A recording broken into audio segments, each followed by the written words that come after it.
Hello everybody, welcome to another video. Today we're going to be talking about 10 questions that most people have about triathlons. So in the world of triathlons, there's a lot of information that goes around and most of it is pretty concise between athletes. Everybody has their own personal way of doing most things, but when it comes to gear or any other choices, a lot of people have similar ideas on that. So let's get started with question number 1. And that is, do you have to front crawl when swimming? Front crawl or freestyle is what most people recognize as like the hand over hand kind of style of swimming. And no is the simple answer. Depending on the race that you're doing, if it's in a pool, you are not allowed to backstroke.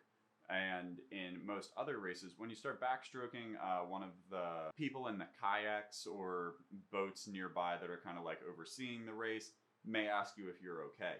But they're just checking on you. If backstroke is the way that you feel comfortable taking a break, that's okay. They'll just let you keep going. If you are in trouble, float onto your back and raise your hand and just wave and someone will come over and help you. But there is no specific style of swimming that you have to do. I know for myself, I'm not super strong at front crawl. So I may front crawl for a few hundred meters and then I have to take a break and do a breaststroke. And that is perfectly okay as long as you are out by the allotted time. Pretty much every race has time limits on the swim, the bike, and the run section. So as long as you're out of water in the specified time slot, you're fine. And you can just figure out the best way to swim for you. The second question is, what are jelly legs?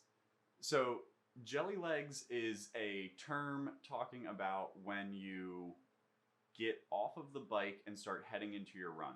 Some people also refer to it as you're getting out of your swim and getting ready for the bike, but it's more commonly bike to run.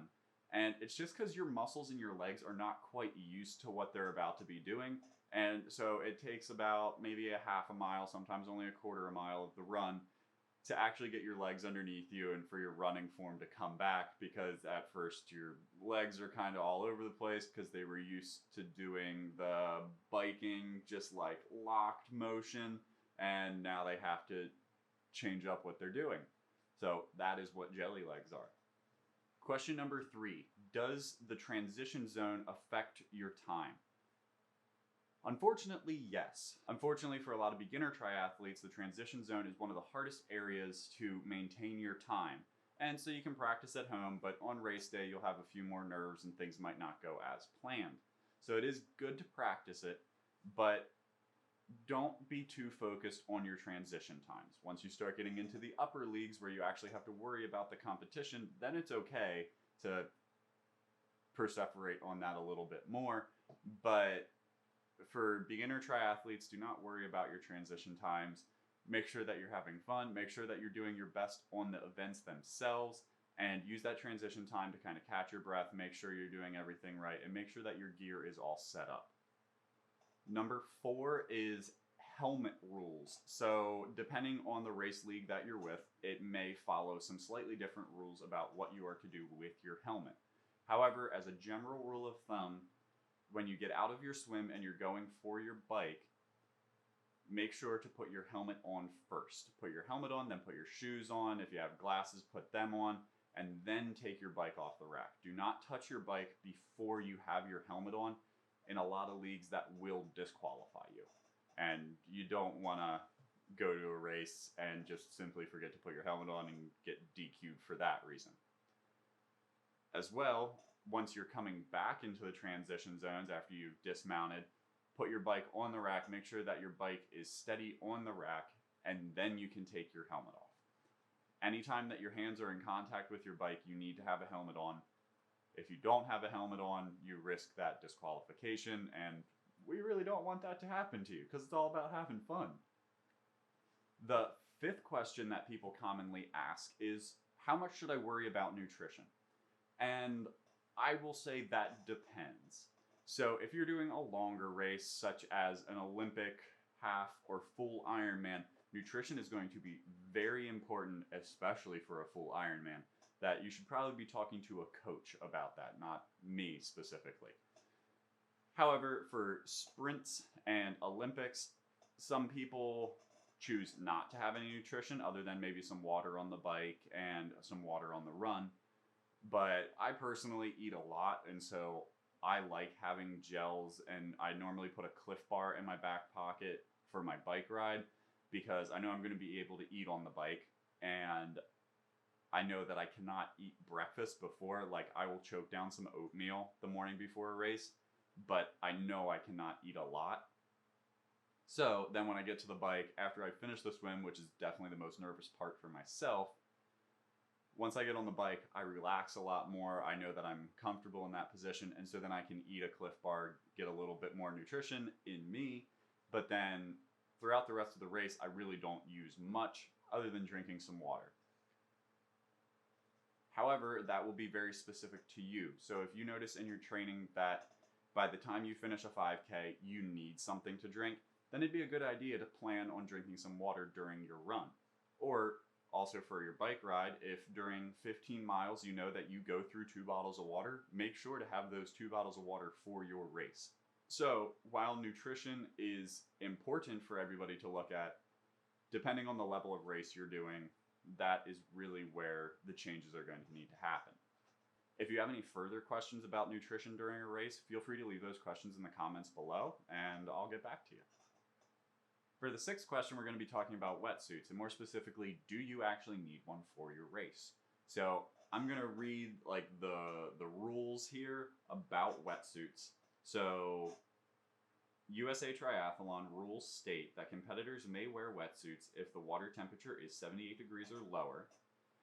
The USA Triathlon rules also state that if the water temperature is between 78.1 and 83.9 degrees, competitors may wear wetsuits but will not be eligible for rewards, meaning that you can wear it but you're not actually going to be registered in the final times of the competition. Like, you'll still get your times, but if you're winning, you're not going to actually get first place. And if the water temperature is 84 degrees or above, participants may not wear wetsuits. There's also a certain point that I want to say is around like 60 degrees that they will not have competitions because the water temperature is too low, and even with a wetsuit, it's too dangerous for competitors to race. So that's kind of the temperature range for a wetsuit. And then comfort also comes in. So if you're comfortable swimming without a wetsuit in those middle temperatures, that like 65 to 78 degree temperatures, if you're comfortable swimming in any of those ranges without a wetsuit, feel free. You don't have to wear a wetsuit. Now, when I was in the Monticello Triathlon, the water temperature was around like 64, 65 degrees, and so it was a little chilly, so I knew that I was going to need a wetsuit for that race, just because I had been out in the water before and I knew how cold it was actually going to be. And most of the people that I was competing against were also wearing wetsuits. There were a few people that weren't, but they were also some of the faster swimmers, so they knew they weren't going to be in the water for very long. So while it is a little bit of personal preference, you're really just going to have to feel the water temperature and know if a wetsuit is right for you. And then you can really start going into all of the, does it need to have sleeves? Do you want it to be sleeveless? Do you want it to be shorts, or do you want it to be like longer legs on the suit? And all of those things come into play when you start getting into various water temperatures and also your own flexibility while swimming. And we'll talk about that more in another video and why specifically I chose the long sleeve suit. But for now, we'll just move on to question 7, which is along the same vein of how do I get more comfortable in open water swimming? And let me be the first to tell you that I do not like open water swimming. During a race, I have no worries about it. I'm surrounded by people and I know that I just need to finish. But when it comes to actually getting in open water to train for swimming, I do not like it. I do not have so much a fear of the actual drowning because I know that I can calmly breaststroke my way back to shore. It's more of I have no idea what is around me and I just don't like that.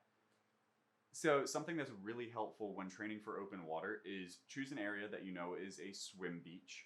So an area that's kind of roped off from other boats so that you're able to swim either out and back to like a set of buoys, or even follow the buoys so that way you're staying in kind of a protected swimming area.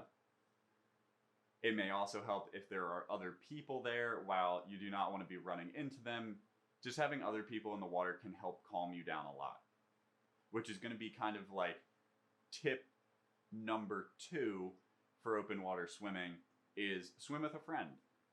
If you have another friend that competes in triathlons or just enjoys swimming, they may be a great person to go out in the water with, because then you're able to kind of take those breaks and just kind of talk to each other and just swim along casually. And that will keep your mind more focused on talking to them and being involved with what they're saying, instead of being focused on all of the other worries that you have. And tip 2, part B, would be have one of your friends or family members rent a kayak or canoe that they're able to go along beside you. So that way, if you do freak out and you do just need to like stop for whatever reason, you can grab onto the boat and take your breath, recover yourself, and have someone there that is going to be able to get you to shore if you don't think you're going to be able to get yourself to shore. Most lakes and ponds have some way that you are able to rent kayaks or canoes nearby, and that's a great way for them to get out on the water too, and it makes your training a little bit more fun. But do not let open water swimming or the fear of it stop you from competing in triathlons. For most people, it is a practice makes perfect kind of situation. Question number 8 is a little similar to the wetsuit question in the sense of, do you need a triathlon specific bike? And no, you do not. Whatever bike you have is going to be great. There are people that you compete against that will be riding full suspension mountain bikes, people that will be riding gravel and commuter bikes, people that will be riding road bikes, like myself, and then of course you will have some people that ride triathlon bikes. But you do not need to go out and buy a triathlon specific bike just for a triathlon. You are going to be much better set if you only are buying one bike to buy a road bike or a commuter bike that you're going to be using more often, and also for your training that you can then use in the competition. Question number 9 is, how fit do I actually have to be to do a triathlon? And you don't. You're going to want to do a little bit of training possibly to at least get out and swim to make sure that you are able to do the swim. Make sure that you are able to bike for the distance that you're going to be going, and you're going to want to make sure that you are able to run the distance that you're going to have to run. But other than that, these sports are endurance sports that all you have to do is finish. Now, if you want to place better, get better times, then yes, you are going to have to train harder, you're going to have to push yourself harder. But to actually complete the race, you can just breaststroke the entire swim and just like doggy paddle it in. For the bike, you can just casually bike in your easiest gear and you'll finish the biking section. And for the run, you can walk. You don't have to run it. You can walk to the finish line. It may take you longer than other people, but you have still finished the race. And ultimately, that is what it is about. Just getting out, enjoying the day, and challenging yourself. Question number 10, the one that I definitely hear the most, is, wow, how did you do it? Or do you think I would be able to do it? And the answer is yes. I definitely think that most people are able to do a triathlon. It is a mindset. You just need to be willing to put yourself through a little bit of struggle to finish. Like I just said, you can doggy paddle the swim, you can casually bike, and then you can walk to the finish line. You do not have to push yourself as hard as possible. It is an endurance-based event that you just have to finish. I remember that there was a video where Nick Bear was talking to his wife and, well, fiance at the time, and she was saying about that when he finished the Ironman that he ran, that the other people that were crossing the finish line did not look like him. Nick is a very muscular guy who used to be a bodybuilder and then got into the endurance sports side of things. But the other people that were finishing the race were just normal people that had decided that they were going to push themselves and they were just going to finish the race. And so ultimately that is what it is. All you have to do is put yourself out there and you can do it. And with that note, this is where I'm going to end the video. So thank you so much for watching. If you like this video, give it a thumbs up. If you have any questions about what I said, feel free to leave those in the comments below. And as always, hit the subscribe button so you can stay up to date on all the videos, and hit the little notification bell beside it so you get a little message every time a video comes out. But thank you so much for watching this video, and we'll see you in the next one.